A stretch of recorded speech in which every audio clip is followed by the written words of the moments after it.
Hey Fur Faces, it is KlaireeBerry and I'm here to talk with you guys today about Sophie Turner. You probably have heard of her mainly because of one big show, probably the biggest show out. This show that's about to return in about a month. I love Game of Thrones. I love Sophie Turner. I love her character. This is not a hate video, but I need to speak out about this because these celebrities are so impressionable, and whenever they basically are promoting things that are unhealthy, I feel like it's like people like me, have a duty to kind of speak out and try to at least save some people from following in their footsteps in certain things. And, this day and age, there's no reason to be doing what she's doing. Like, she likes sausage. Okay, let's just get right to it. She's a sausage freak. She posts apparently about sausage all over her Instagram. She even is like a sausage reviewer of sorts. Most of us know, okay, sausage, not the healthiest food in the world, but I don't think people really know how incredibly bad this is on so many different levels. So I'm gonna try to do a quick little video here, just letting you guys know not only it's fatty, it's salty, it's just all around bad for you. I mean, our number one killer in the United States is heart disease. Salt and fat, saturated fat especially, no bueno for heart disease. Not good at all. So this is like the opposite of the thing you would want to promote, because again, our number one killer is heart disease. And when you're looking at health, obviously you have a lot of other factors, but a lot of these factors sometimes mix together. But sausage in general, processed meats are pretty much your number one food that you would want to avoid. Even small amounts of sausage or processed meats can raise your chance of breast cancer. It's also connected to all sorts of cancers: heart disease, esophageal cancer, colorectal cancer, prostate cancer in men, and breast cancer in women. Did I say esophageal cancer? Stomach, probably associated with stomach cancer. Just all sorts of really bad cancers, which again is one of our top killers. And it's just not a good idea to be eating sausage. And for somebody to promote sausage in the way that she is, I think is very, very irresponsible. Again, especially when there's so many alternatives of vegan sausages pretty much everywhere that you can get. Even eating 9 grams a day can raise your chances of breast cancer by 21%. When you're looking at red meat, obviously red meat, including pork, is a probable carcinogen, class 2. But when you're looking at processed meats, which is what sausage obviously is, you're looking at a group 1. This is a known carcinogen, the same class as cigarettes, the same class as asbestos. Okay, so when you're feeding your kids sausage, when you're promoting sausage, you might as well be promoting smoking, because you're promoting a known carcinogen.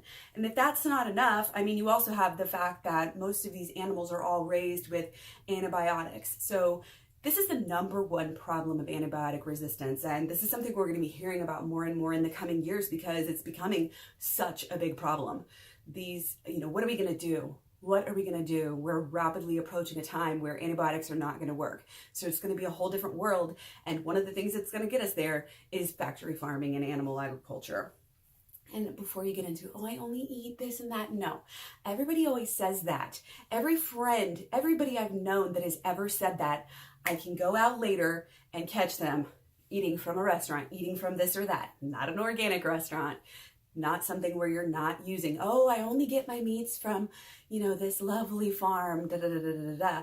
Well, even when they say they're not using antibiotics across the whole, they're still allowed to use, and even for organics, I believe, still allowed to use antibiotics if necessary. So really, really bad deal there. Again, just bad on so many different levels. Bad for diabetes, bad for heart disease. And again, a lot of these diseases are combined, they're connected in a lot of different ways. So they're saying the Global Burden of Disease Project says that at least 34,000 The Global Burden of Disease Project estimates that at least 34,000 deaths per year can be attributed to processed meat. So that's a lot. That's a lot of needless deaths that don't need to be happening. Why? Because you have taste buds that prefer this at this moment.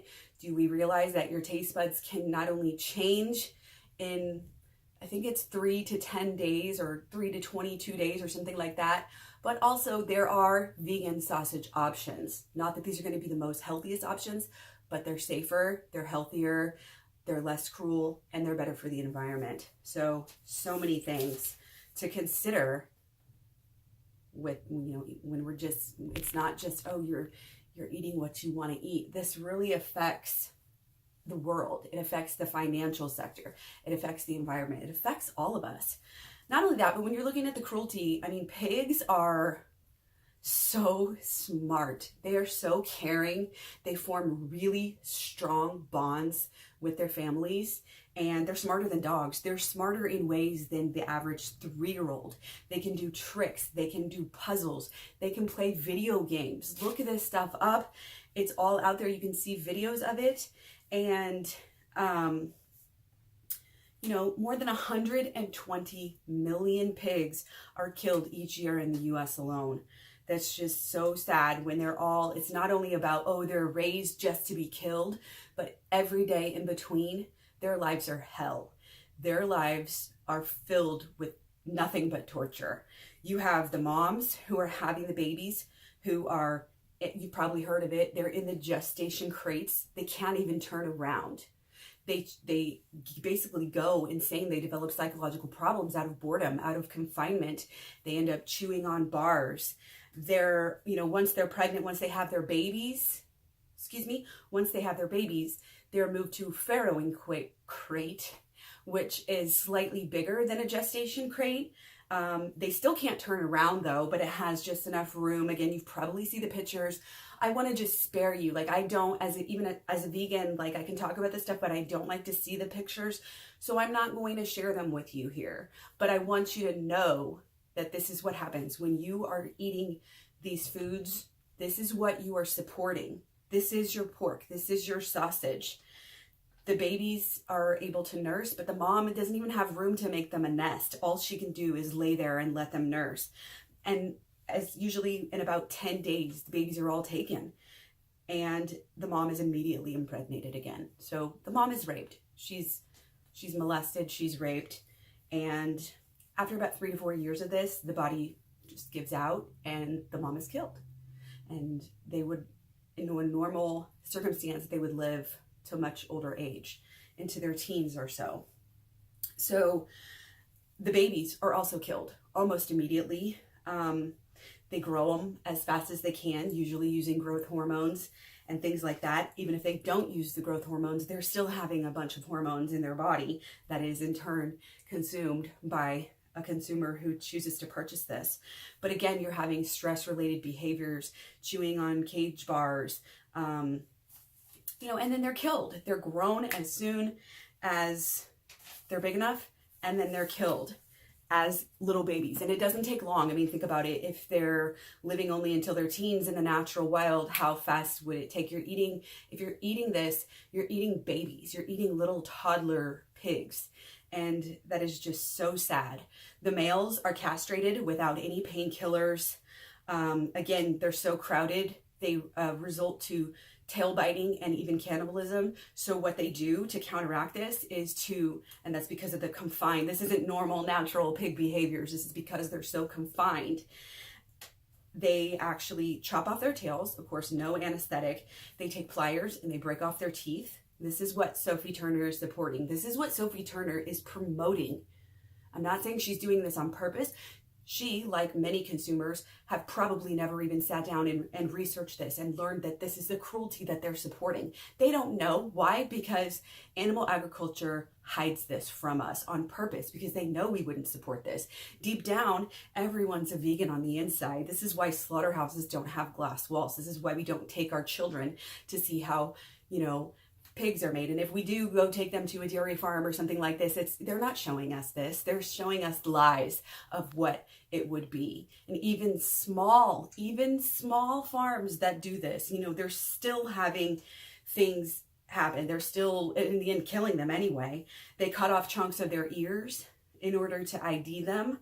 And then whenever they're transported, you know, not only is this a lot of resources, a lot of energy, a lot of electricity, a lot of transportation that's polluting our world, but during the transport, at least 1 million animals die per year in the transport because there's no laws, you guys. Temperature can be the hottest of hot, it can be the coldest of cold, and these animals still have to go. These animals aren't used to being in a car, and especially when it's moving and you've seen, you know, it's windy, it's hot, it's cold, they're crowded in there. Again, there's no laws on temperature, there's no laws on the time. So even if you think you're at a humane farm, when they usually are transporting it to a slaughterhouse, they're not raised in the same place, you know, they're sold and they send them off. And like I said, no laws about how long these pigs can stay, or any of the animals, honestly, can stay. They don't have to let them rest. These animals can't rest in these hot or cold or even just very loud, there's studies done, they can't rest in these loud conditions and crowded and everything else. Also, they're not giving them any food, any water. And again, even if an animal is raised organic, when you get to the, what's it called, like the fattening, feeding process at the end, everything's out the window. It doesn't apply to that, I don't believe. And so many resources, so much grain is used, so much soy and corn is used to fatten these animals up at the end, right before they're slaughtered, that, you know, we could be feeding starving people around the world with the amount of food that we're feeding to these animals.